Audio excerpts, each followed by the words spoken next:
साहिब बंदगी सतनाम। तो आज धार में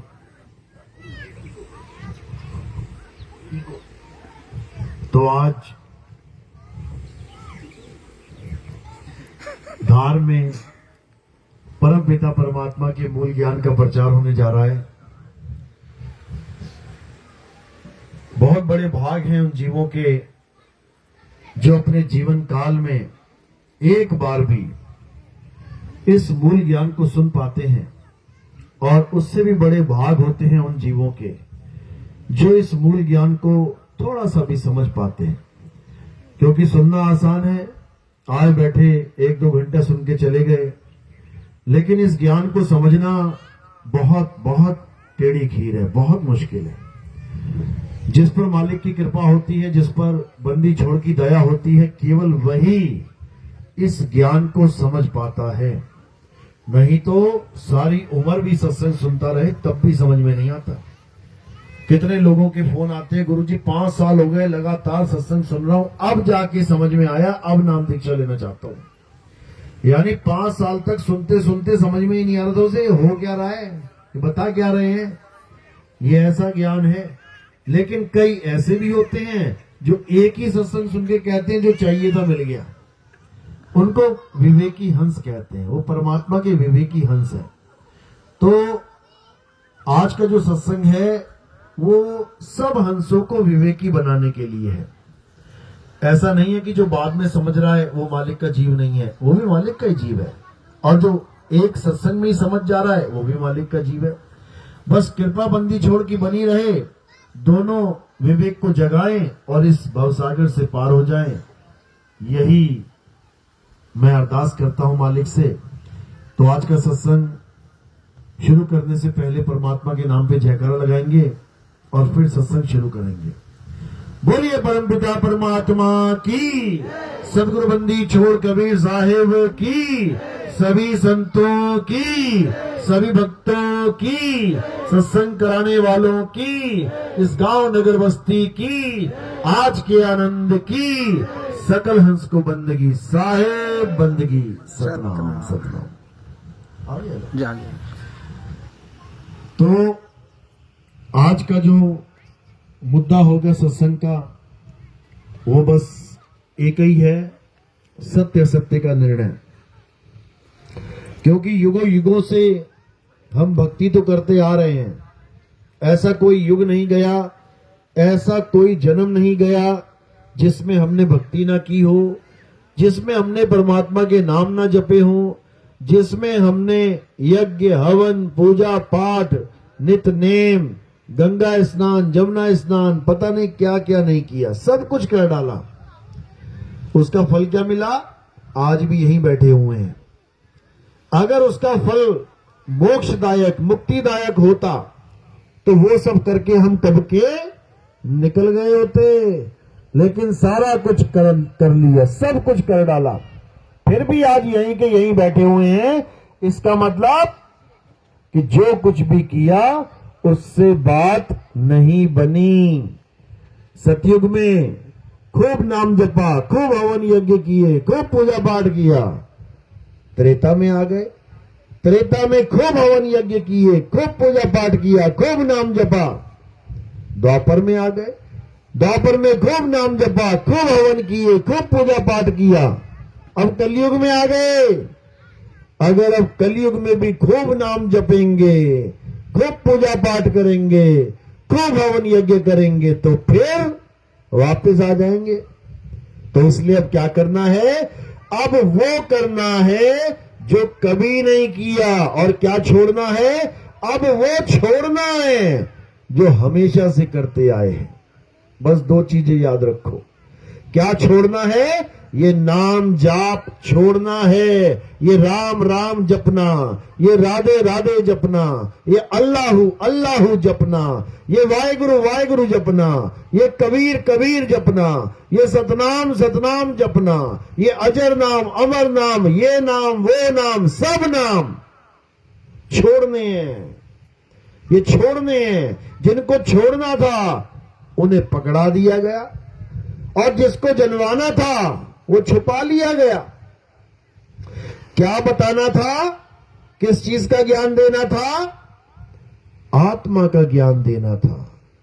आत्मा के ज्ञान से मुक्ति होनी थी, वो दिया नहीं, और ये 52 अक्षरी मंत्र पकड़ा के बैठा दिया, ये स्वर व्यंजन का मेल पकड़ा के बैठा दिया। अब इसी में जीव उलझा पड़ा है। सारी सारी उम्रें बीत जाती हैं, बूढ़े हो गए, मुंह में दांत नहीं बचा, पेट में हाथ नहीं बचा, फिर भी लगे हुए राम राम राम। राम भी नहीं बोला जा रहा, लाम लाम निकल रहा है मुंह से, फिर भी लगे पड़े हैं सोच के कि हमारी मुक्ति हो जाए। ऐसे मुक्ति नहीं होगी मेरे भाई, ऐसे मुक्ति नहीं होगी। मुक्ति कैसे होगी? केवल और केवल आत्म ज्ञान से, क्योंकि परमात्मा केवल आत्म ज्ञान के द्वारा प्राप्त हो सकता है, और इस संसार में कोई ज्ञान नहीं जो हमें मुक्त कर सके। तो साहिब समझा रहे हैं, मोह को कहां ढूंढे रे बंदे, मैं तो तेरे पास में, ना मैं जप में, ना मैं तप में, ना एकांत निवास में। कहते हैं कि मुझे कहां ढूंढ रहा है, मैं तेरे पास में हूं, आत्मा बिल्कुल तेरे पास में है, लेकिन तुझे आत्मा का ज्ञान नहीं है, इसलिए उसका एहसास नहीं है। बिल्कुल पास में है। जल में मीन प्यासी, मोह देखत आवे हासी, आत्म ज्ञान बिना नर भटके, कभी काबा कभी काशी। अगर आत्म ज्ञान है तो किसी को भटकने की जरूरत नहीं है, और अगर आत्म ज्ञान नहीं है तो मेरे भाई, चाहे हिंदू हो, चाहे मुसलमान, चाहे सिख हो, चाहे ईसाई, सबको भटकना पड़ेगा, कोई बचने वाला नहीं है। लेकिन अगर उसको अपने जीवन में सतगुरु मिल जाए तो उसकी भटकना सदा सदा के लिए खत्म हो जाती है। क्यों?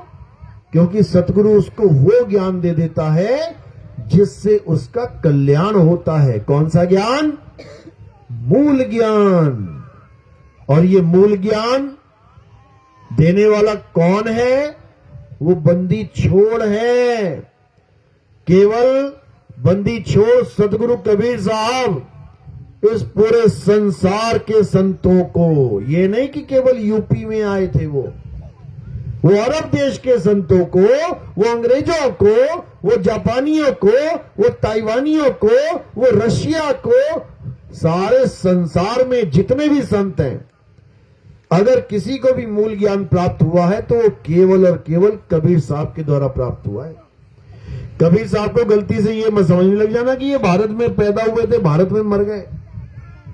ये भारत के एक संत हैं, ये भारत के एक कवि हैं, ये भारत के एक समाज सुधारक हैं। वो किसी भारत के नहीं है। वो कहां के हैं? अविगत स्थान के हैं। संतो अविगत से चला आया। भारत में तो आए हैं वो चल के। कहां से आए हैं? अविगत से, जहां कोई पहुंच ही नहीं सकता।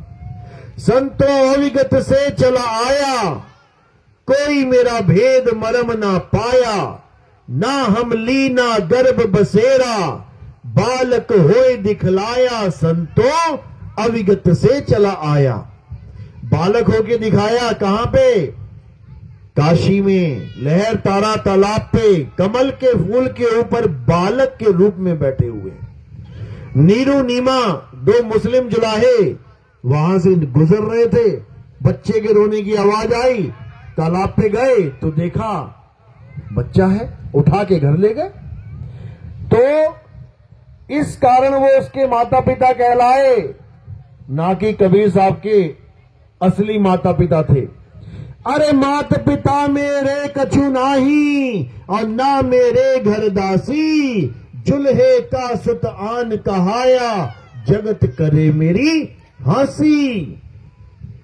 कहते हैं मेरे कोई माता पिता नहीं है, और मैं कोई गर्भ में वास करके नहीं आया 9 महीने, मैं प्रकट होता हूं। इसीलिए कबीर प्रकट दिवस मनाया जाता है, कबीर जन्म दिहाड़ा नहीं मनाया जाता।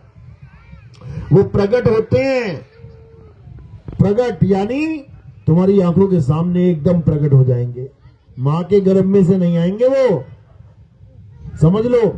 जैसे वो प्रकट होते हैं वैसे ही वो गुप्त भी होते हैं। जब शरीर छोड़ते हैं तो क्या होता है, उनके हिंदू और मुस्लिम चेले आपस में झगड़ा करने लग जाते हैं। कौन कौन थे, राजा बघेल हिंदू चेला और बिजली खान पठान मुस्लिम चेला, दोनों झगड़ा कर रहे हैं कि कबीर साहब शरीर छोड़ने के लिए बैठे हैं मगर में, जैसे ही शरीर छोड़ेंगे हम इनको जला देंगे क्योंकि हमारे गुरु हैं, हिंदुओं के गुरु हैं। और मुसलमान क्या बोला कि जैसे ही शरीर छोड़ेंगे वैसे ही हम इनको दफना देंगे क्योंकि ये मुसलमानों के गुरु हैं। तो कबीर साहब ने भांप लिया दोनों का इरादा। कबीर साहब तो मगर आए थे केवल इसलिए कि मगर में जो श्राप लगा हुआ था कि जो मगर में मरेगा वो नरकों में जाएगा, जो काशी में मरेगा वो स्वर्गों में जाएगा, इस भ्रम को तोड़ने के लिए कबीर साहब काशी से मगहर चले गए, उल्टी गंगा बहा दी उन्होंने। ये भ्रम तोड़ दिया लोगों का कि काशी में मरोगे तो स्वर्ग मिलेगा, मगहर में मरोगे तो नरक मिलेगा। अंत समय में जब ये लीला खत्म करनी थी, काशी से चले गए मगहर, लोग मगहर से काशी आते थे। तो साहिब ने जब शरीर को, इस लीला को खत्म करने का समय चुन लिया तो सबको बुला लिया, चेलों को, आ जाओ अंतिम दर्शन कर लो, आखिरी संदेशा ले लो। तो क्या हुआ, जब दोनों झगड़ा करने लगे, हम जलाएंगे हम दफनाएंगे, तो कबीर साहब कहते ठीक है भाई, जला लेना दफना लेना, मैं अंदर जा रहा हूं शरीर छोड़ने, शरीर मिलेगा तो जला देना, दफन जो तुम्हें लगे कर लेना, ठीक है। तो कबीर साहब अंदर गए, चादर लेके ओढ़ के लेट गए। जैसे ही चादर ओढ़ के लेटे, आसमान से क्या आवाज आई, कहते खोलो पर्दा, है नहीं मुर्दा और मिथ्या युद्ध कर डाला, ए मूर्ख नादाना तुमने हमें नहीं पहचाना। जब ये आवाज आई तो दोनों चेले, दोनों राजा भागे अंदर की तरफ। चादर उठाई तो वहां पे फूल ही फूल थे। उन्होंने दो हिस्से कर लिए फूलों के, एक ने मुस्लिम वाली मजार बना दी, एक ने हिंदुओं वाली समाधि बना दी। यानी अंत समय भी दोनों का झगड़ा खत्म करके गए, वो दोनों का झगड़ा खत्म करके गए। वो ऐसे बंदी छोड़ हैं। तो कहने का मतलब कि पूरे संसार में जहां पर भी किसी को मुक्ति होती है तो वो कबीर साहब की वजह से होती है। जैसे वो इंडिया में प्रकट हो सकते हैं, भारत देश में प्रकट हो सकते हैं, वो कहीं भी हो सकते हैं। वो जापान में हो जाए, वो जर्मनी में हो जाए, वो इटली में हो जाए, वो फ्रांस में हो जाए, वो कहीं भी हो सकते हैं। रूमी का नाम सुना होगा, रूमी, उन्हीं की लीला है वहां पे भी, लेकिन लोग समझ नहीं पाए। और भी बहुत से, मोहम्मद साहब के साथ लीला हुई है, बहुत सी लीलाएं हुई है, बहुत से संतों के साथ, बाबा नानक के साथ लीला हुई है, उनको भी उन्होंने ज्ञान दिया है। दादू जी के साथ लीला हुई, गरीबदास जी के साथ लीला हुई। छोटे से बालक गाय चरा रहे हैं, कबीर साहब को गए हुए 250 साल हो गए हैं। 250 साल के बाद फिर गरीबदास जी को प्रकट होके नाम दीक्षा दी, ज्ञान दिया और मुक्ति करवाई। उनकी बाणियों में दर्ज है ये सब कि मुझे कहां कैसे कबीर साहब मिले, जबकि 250 साल के बाद गरीबदास जी पैदा हुए थे।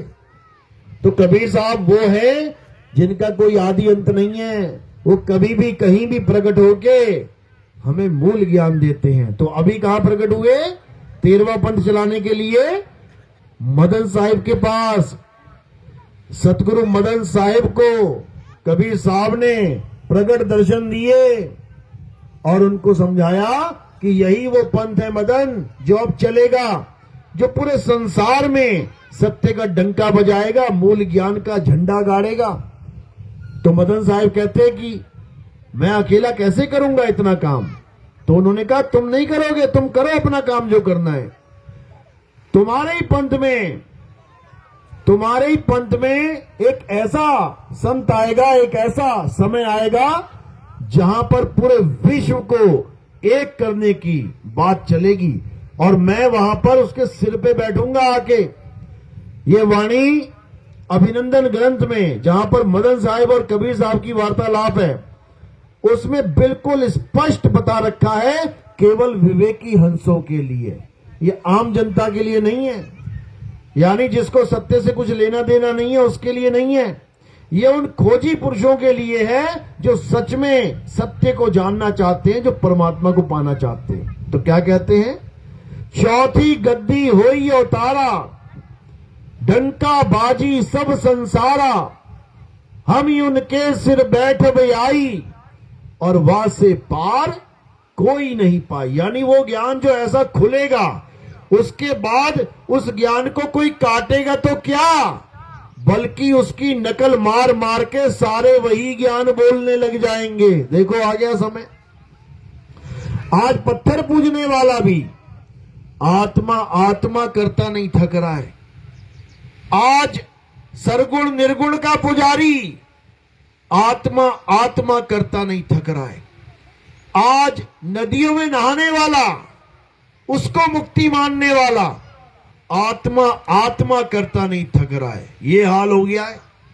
भूतों को पूजने वाला, चुड़ैलों की पूजा करने वाला, तिलिस्मी जाल बुनने वाला भी आज देखोगे तो आत्मा का ज्ञान पेश कर रहा है कि आत्मा अजन्मा है, नित्य है, शाश्वत है। अरे तूने क्या लेना उस आत्मा से जब तू भूत प्रेत पूज रहा है? तो जब तू पत्थर पूज रहा है, तुझे आत्मा से क्या लेना भाई? जब तुझे नाम जाप से फुर्सत नहीं है, राधे राधे जप रहा है, राम राम जप रहा है, वाहिगुरु जप रहा है, तूने आत्मा से क्या लेना है? आत्मा का किसी से कोई लेना देना है ही नहीं, ना पत्थर ज्ञान से, ना मंत्र ज्ञान से, ना घर बार छोड़ के सन्यास से। वो तो कहीं पर भी जहां तुम बैठे हो वहीं प्रकट है, बस तुम्हें दिख नहीं रही इसलिए गुप्त है। अब कैसे दिखेगी, कैसे जान पाओगे? गुरु की सैन से, इशारे से। कहते हैं प्रगट पर दीखत नाही, सतगुरु सैन सहारा हो, आवे ना जावे जन्मे नहीं मरे, सो निज पीर हमारा हो। कहते प्रगट है वो, बिजली प्रगट है तभी तो पंखा चल रहा है, लेकिन दिख नहीं रही है प्रगट पर दीखत नाही, सतगुरु सैन सहारा हो। यानी गुरु उस अदृश्य चीज पर कैसे ध्यान टिकाना है, कैसे उसको ध्याना है, वो इशारे के द्वारा समझा देता है। जैसे इशारे के द्वारा समझाया, सारे संसार से ये ध्यान हट जाता है और कहां लग जाता है? अपने निशाने पे। कह रहे निशाना कोई मारे संत सुजान। जब तुम्हें यह समझ में आ गया कि मैंने निशाना कहां लगाना है, उसके बाद कोई चूक होने वाली नहीं है। कोई कहे उसके बाद तुम 84 में चले जाओगे, ये हो नहीं सकता, क्योंकि अब तुम्हें समझ में आ गया कि हमने सूरत का निशाना कहां लगाना है। अगर सूरत का निशाना सही जगह लग रहा है तो कोई माई का लाल नहीं है जो इस सूरत को वापस 84 में भेज दे या मां के गर्भ में भेज दे। तो क्या कह रहे हैं? सूरत समाए शब्द में, वाह को काल न खाए। सूरत का निशाना सीधे शब्द की तरफ है, वो शब्द जो हमें इन आंखों से नहीं दिख सकता, वरना सबको दिख रहा होता।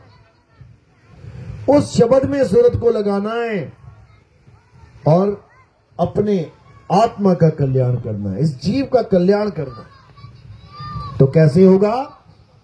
कबीर साहब कहते हैं, बिन गुरु माला फेरते और बिन गुरु देते दान, बिन गुरु दोनों निफल हैं, चाहे पूछो वेद पुराण। बिना गुरु के कोई भी ज्ञान तुम्हारा कल्याण नहीं कर सकता। बिना गुरु के चाहे तुम कितने ही ज्ञानी बन जाओ, कितने दोहे रट लो, कितनी बाणियां रट लो, सारी सारी रात तंबूरा बजाते रहो। ये तंबूरा ही बजा रहे हैं सारे। ये कबीर साहब की बाणियां गा गा के रात काली कर रहे हैं। जो गा रहे हैं उसका भेद नहीं पता और पूरी पूरी रात गा रहे हैं। बताओ। और कबीर साहब समझा रहे हैं, मेरी गाई गाएगा तो 3 लोक में धक्के खाएगा, और मेरी गाय बूझेगा तो सत्य स्वरूप को सूझेगा। तब समझ में आएगा कि मेरी वाणी कह क्या रही है। ऐसे समझ में नहीं आएगा कि बस गा गा के सोच रहे हो कि हाँ अब कल्याण हो गया। गाना गा गा के गवैया बन जाओगे, गुरु नहीं बन सकते। और आज सारे गवैये ही गुरु बने बैठे हैं। दिक्कत तो ये है। तो कबीर साहब यही समझा रहे हैं कि मेरी गाय गाएगा 3 लोक में धक्के खाएगा। अगर मेरे गाए हुए भजन सुर में ताल में हेक लगा लगा के गा रहा है और केवल गा ही रहा है, समझ नहीं रहा उसको कि वो क्या कह रही है, तो समझ लो 84 में जाने की तैयारी है उस गुरु की। कोई बचाने वाला नहीं है। उसी को झूठा गुरुआ बोला गया है।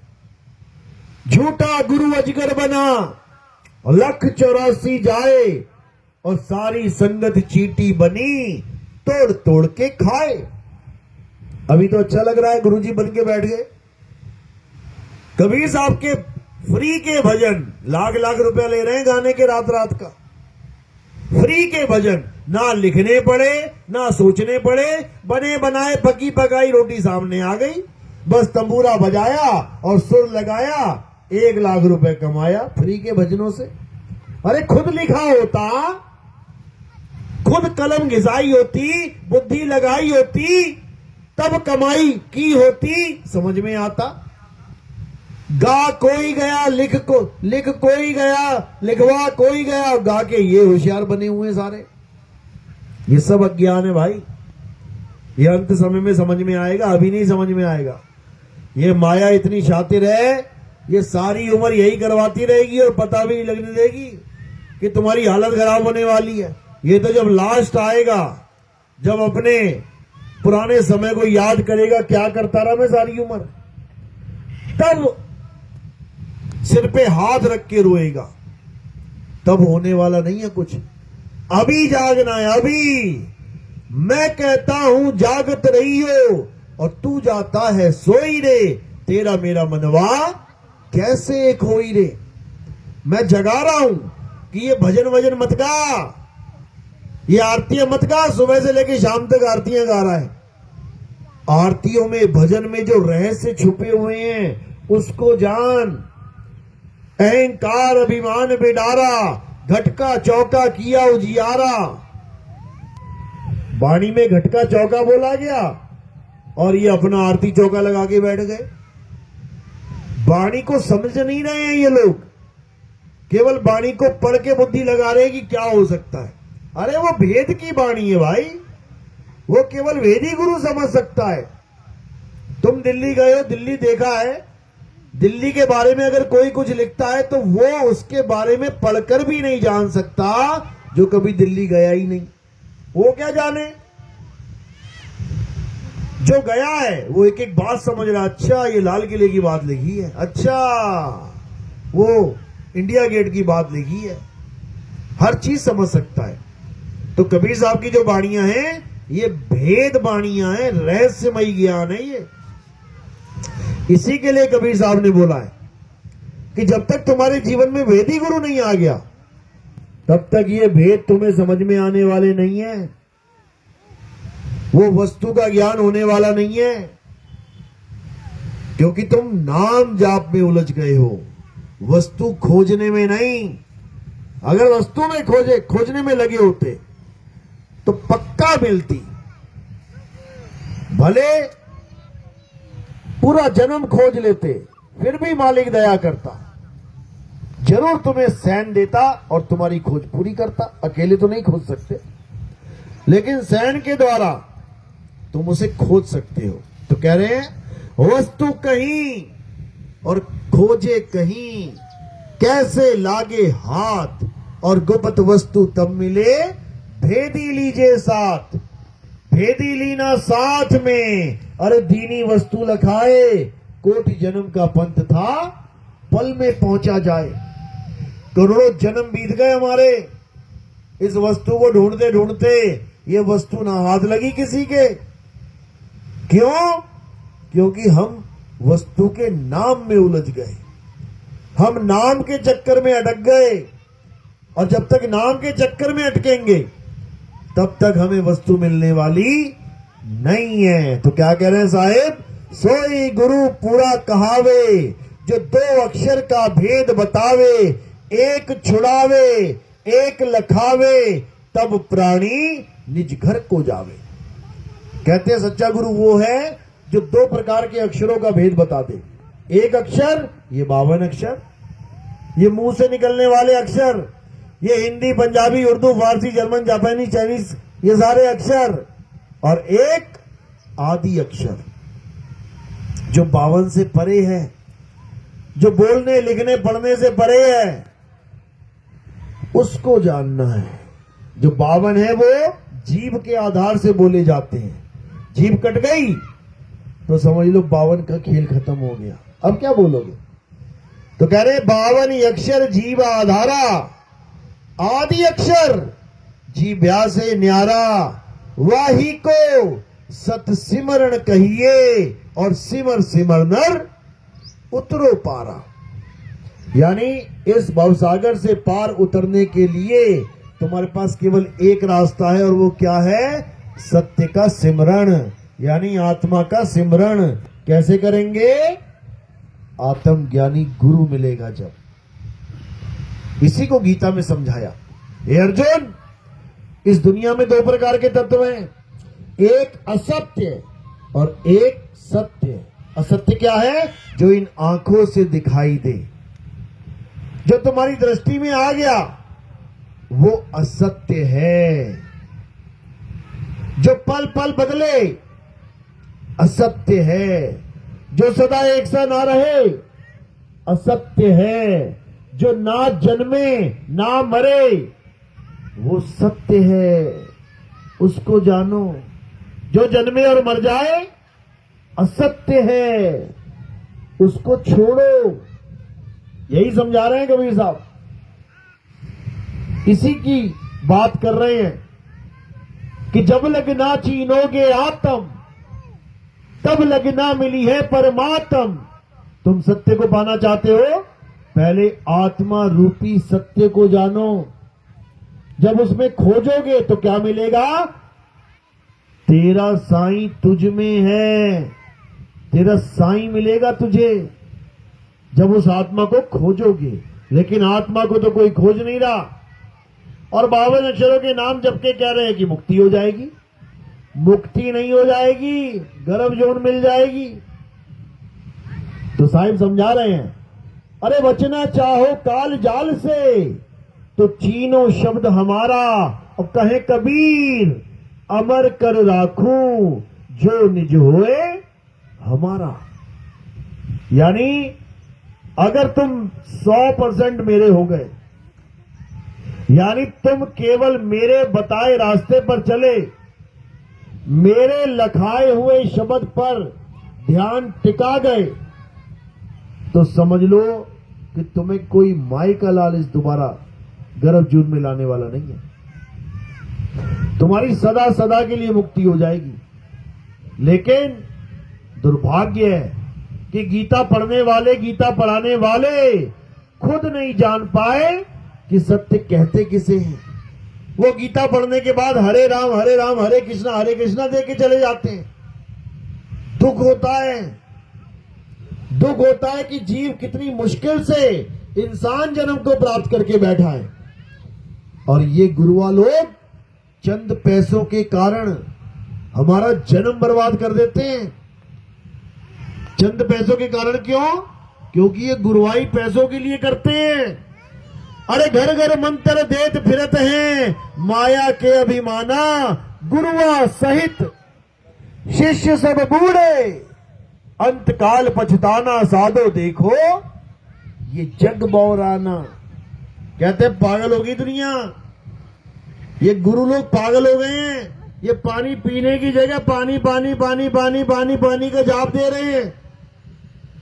ये पक्का चेले को मरवाएंगे, 101% मरवाएंगे।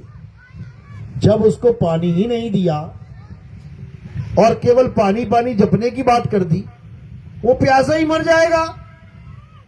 चेले का खात्मा करने के लिए गुरु बैठे। तो अब क्या करना है?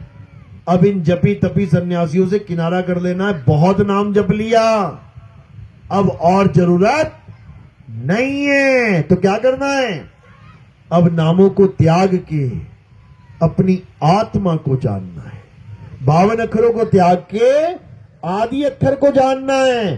52 अक्षर जीव आधारा, आदि अक्षर जीव्या से न्यारा। उस न्यारे को जानने के लिए, उस 52 से परे की वस्तु को जानने के लिए भक्ति करनी पड़ेगी। भक्ति कैसे करेंगे? गुरु के पास जाएंगे। वो मंदिर मस्जिद वाली भक्ति नहीं, वो लेट लेट के सड़क पे चलने वाली भक्ति नहीं, वो पेड़ों पे उल्टे लटक के वो वाली भक्ति नहीं, वो नदियों में खड़े होके ओम नमः शिवाय ओम नमः शिवाय वो वाली भक्ति नहीं। कौन सी भक्ति? अपने आत्म स्वरूप को जानने की भक्ति। उससे कल्याण होगा।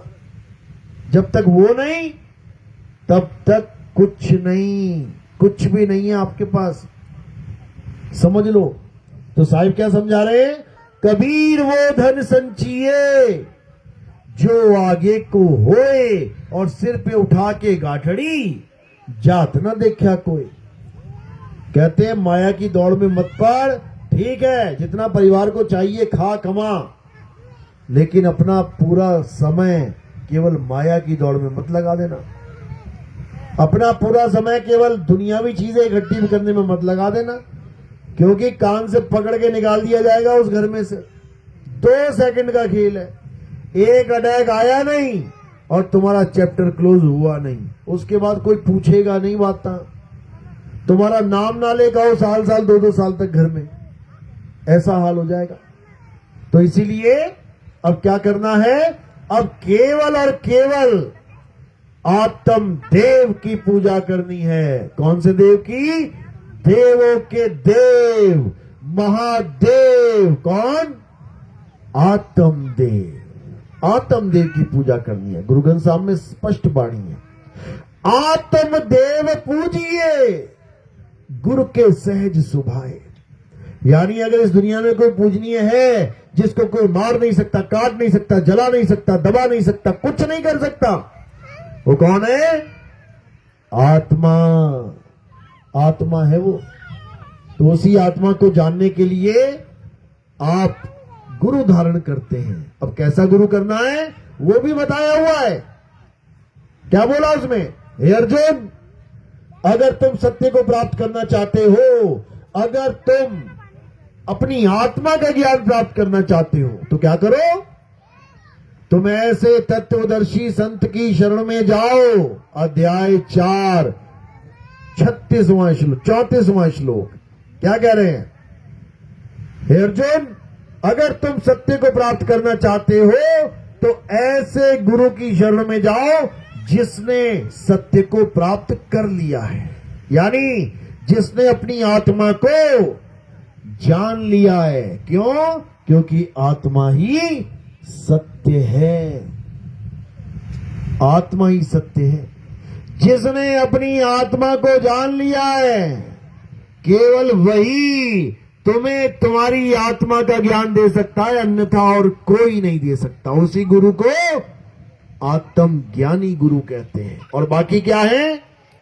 जपी तपी सन्यासी। नाम जपने वाला जपी, शरीर को तपाने वाला तपी, और घर बार छोड़ के निकल जाने वाला सन्यासी। ये काम नहीं बताया कबीर साहब ने, ये बिल्कुल मत करना। तो करना क्या है?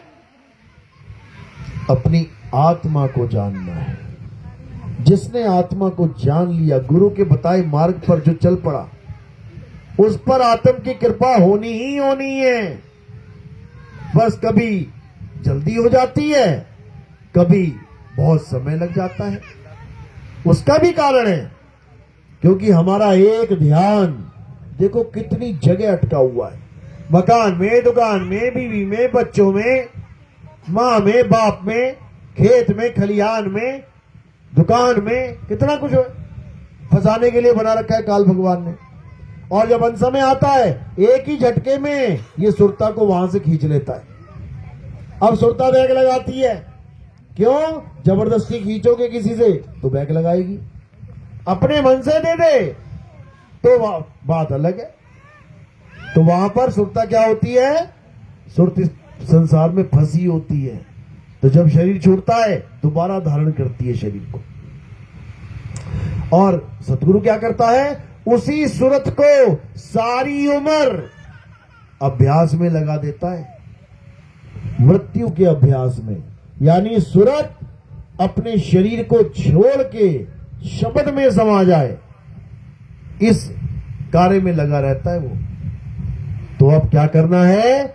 अब उस आत्मदेव को जानना है जिसकी वजह से हिंदू जय श्री राम बोल पा रहा है, जिसकी वजह से मुसलमान अल्लाहू अकबर बोल पा रहा है, जिसकी वजह से सिख वाहिगुरु वाहिगुरु बोल पा रहा है, जिसकी वजह से ईसाई हालेलुया बोल पा रहा है, जिसकी वजह से यहूदी यहोवा बोल पा रहे हैं। समझ लो किसकी वजह से?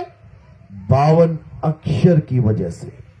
इसीलिए साहिब ने 52 अक्षरों का जोरदार खंडन किया है अपनी वाणियों में। क्या बोल रहे हैं? अरे 52 अक्षर जीव आधारा, आदि अक्षर जीव व्यासे न्यारा, कर दिया ना न्यारा। और क्या बोल रहे हैं? 52 अक्षर जोरे आन, सक्यन अक्षर एक पहचान।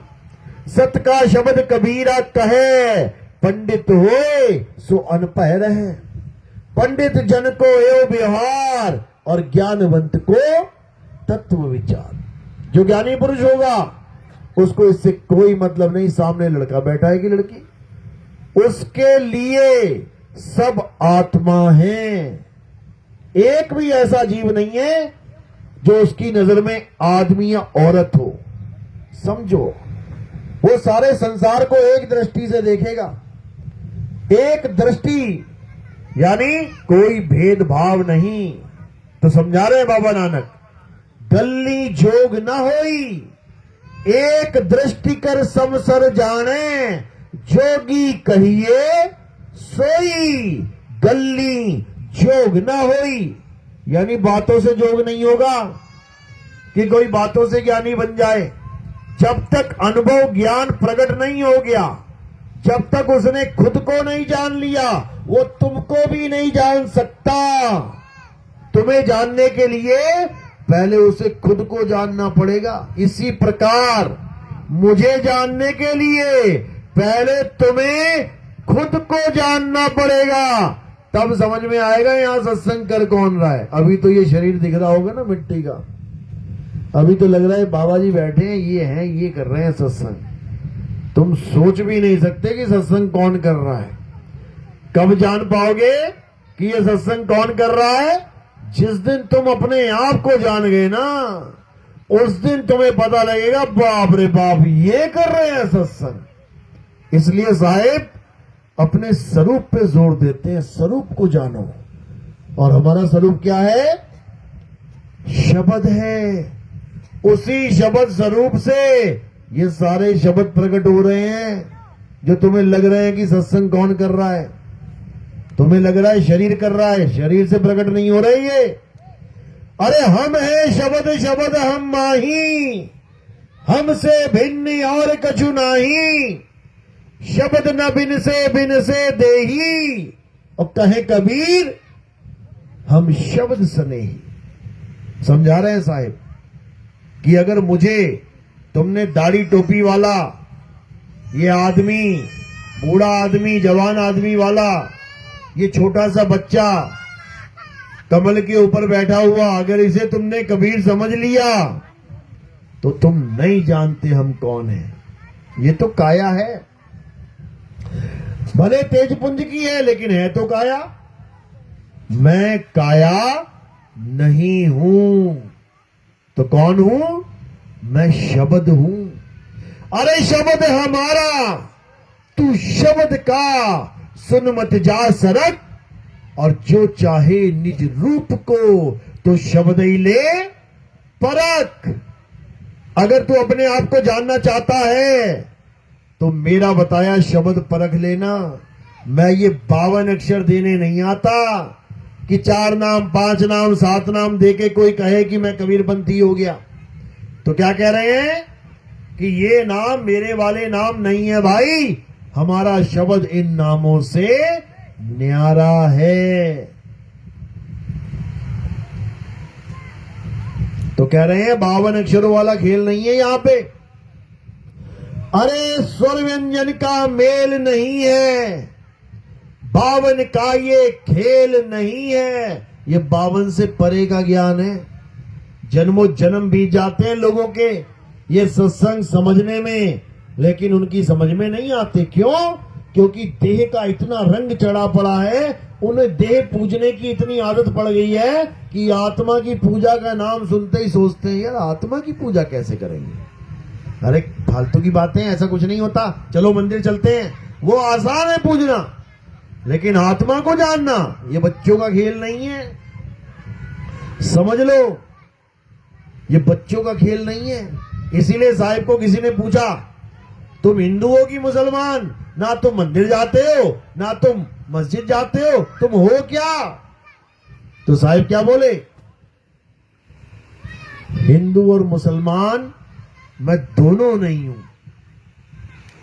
हिंदू कहो तो हूं नहीं और मुसलमान भी नहीं। तो क्या हूं? अरे 5 तत्व का पूतरा, गै भी खेले माही। यानी इन 5 तत्वों के पुतलों में जो खेल रहा है वो हूं मैं। तो कौन खेल रहा है? आत्मा। वो खेल रही है इससे, इस काया से। कोई भी काम हम करते हैं किसके द्वारा हो रहा है? आत्मा के द्वारा। आत्मा के द्वारा ही हम खा रहे हैं, पी रहे हैं, हम चल रहे हैं, फिर रहे हैं, हम गा रहे हैं, बजा रहे हैं, सब काम। लेकिन आत्मा को ही नहीं जानते। आत्मा को ही नहीं जानते, बाकी सब जान लिया। सुई से लेके हवाई जहाज बना लिया, सब बना लिया, सब देख लिया, लेकिन अभी तक अपनी आत्मा को नहीं समझ पाए। बस इसीलिए अज्ञानता में, नहीं तो बहुत आगे निकल चुके हम। चांद पे जाने की तैयारी है, वहां बस जाएंगी बिल्डिंगें, जाके मकान बस जाएंगे वहां पे। इतनी तरक्की कर ली लेकिन अपनी आत्मा को नहीं जान पाए। बस यही कमी है। तो कब जान पाएंगे? जब हमारे जीवन में कोई भेदी गुरु आ जाएगा, रहस्य बताने वाला, तत्वदर्शी संत का जिक्र किया है, जो तत्वों का दर्शन करा सके, असत्य तत्व और सत्य तत्व में भेद बता सके, असत्य तत्व को छुड़वा के सत्य तत्व में सूरत को लगवा सके, वही पूर्ण गुरु है। उसी के लिए बोला है कि सोई गुरु पूरा कहावे, 2 अक्षर का भेद बतावे, एक छुड़ावे एक लखावे, तब प्राणी निज घर को जावे। तब जाएगा वो निज घर को, जब एक छोड़ेगा। क्या? अज्ञान छोड़ेगा, और क्या पकड़ेगा? ज्ञान को पकड़ेगा, तब कल्याण होगा। यही साहिब समझा रहे हैं। फिर सतगुरु ऐसा चाहिए जैसा सूप सुहाए, और सार सार तो गही रहे, थोथा दे उड़ाए। ये 52 अक्षरी थोथा ज्ञान है, छोड़ो इसको। ये मंदिर मस्जिद गुरुद्वारे थोथा ज्ञान है। ये पूजा पाठ हवन यज्ञ थोथा ज्ञान है। ये गंगा स्नान यमुना स्नान थोथा ज्ञान है। ये असली ज्ञान क्या है? आत्म ज्ञान। हे अर्जुन, जो अपनी आत्मा में रमण करते हैं, जो अपनी आत्मा में तृप्त हैं, जो अपनी आत्मा में संतुष्ट हैं, उनके लिए कोई धार्मिक कर्म कर्तव्य लागू ही नहीं होता, लगता ही नहीं है उसके ऊपर, लागू ही नहीं होता। पूजा पाठ करना तो बहुत दूर की बात है, लागू ही नहीं होता, वो उससे मुक्त हो जाता है, समझ लो। लेकिन कब? जब उसके जीवन में भेदी गुरु आता है। बात समझ में आ रही है कि ऊपर ऊपर से जा रही है? किस किस के समझ में आ रही है? हाथ खड़ा करो, दोनों हाथ खड़े करो, एक नहीं। बहुत अच्छी बात है। कौन पहली बार आया है सत्संग में? वो हाथ खड़ा करो जरा, पहली बार। ठीक ठीक ठीक, चलो बहुत अच्छी बात है। नाम दीक्षा वाले कौन कौन है? पहली दीक्षा वाले हाथ खड़ा करो। प्रथम दीक्षा लेने आए हैं जो, पहले कहां से जुड़े थे? पहले कहां से नाम लिया था? कोई बाबा जी से नाम लिया? किससे लिया था? राधा स्वामी, बहुत अच्छी बात है।